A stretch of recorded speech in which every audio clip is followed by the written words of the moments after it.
তুমি সাধারণ জ্ঞান প্রশ্ন উত্তর একসাথে পয়েন্টে করে বলো। 1 নং প্রশ্ন, কোটা সংস্কার ও ছাত্র আন্দোলন শুরু হয় জুলাই 2024।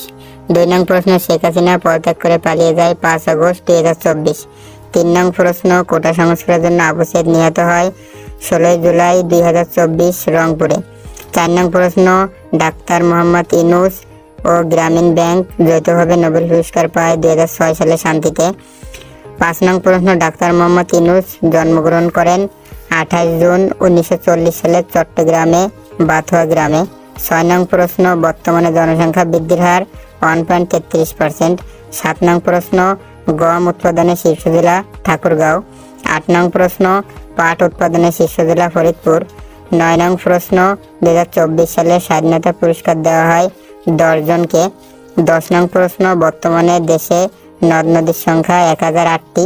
11 নং প্রশ্ন, সম্প্রতি বিশ্বের প্রথম দেশ হিসেবে নদীর তলদেশ দিয়ে মেট্রো রেল চালু করে ভারত। 12 নং প্রশ্ন, ফেসবুকের সদর দপ্তর অবস্থিত ক্যালিফোর্নিয়া। 13 নং প্রশ্ন, 7ই মার্চের ভাষণটি ছিল 18 মিনিটের। 14 নং প্রশ্নের উত্তর, কর্ণফুলী নদীর তলদেশে বঙ্গবন্ধু শেখ মুজিবুর রহমান টানেল চালু করা হয়। 15 নং প্রশ্ন, 21শে পদক 2024 দেওয়া হয় 21 জনকে। 16 নং প্রশ্ন, রাফা সীমান্ত অবস্থিত ইসরায়েল ও মিশরের মধ্যে। 17 নং প্রশ্ন, দেশের প্রথম যুদ্ধ শিশু হিসেবে স্বীকৃতি পান মেরিনা খাতুন। 18 নং প্রশ্ন, 19 মে 2024 মাউন্ট এভারেস্ট জয় করেন বাবর আলী, ষষ্ঠ বাংলাদেশি। 19 নং প্রশ্ন, হেলিকপ্টার দুর্ঘটনায় ইরানের প্রেসিডেন্ট ইব্রাহিম রাইসি নিহত হন 19 মে 2024।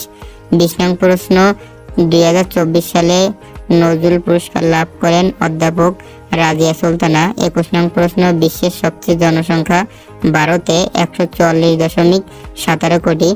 22 নং প্রশ্ন, বর্তমানে বাংলাদেশের জনসংখ্যা 17.47 কোটি।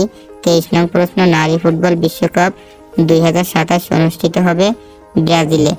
ধন্যবাদ। পরবর্তী ক্লাসে আবার দেখা হবে।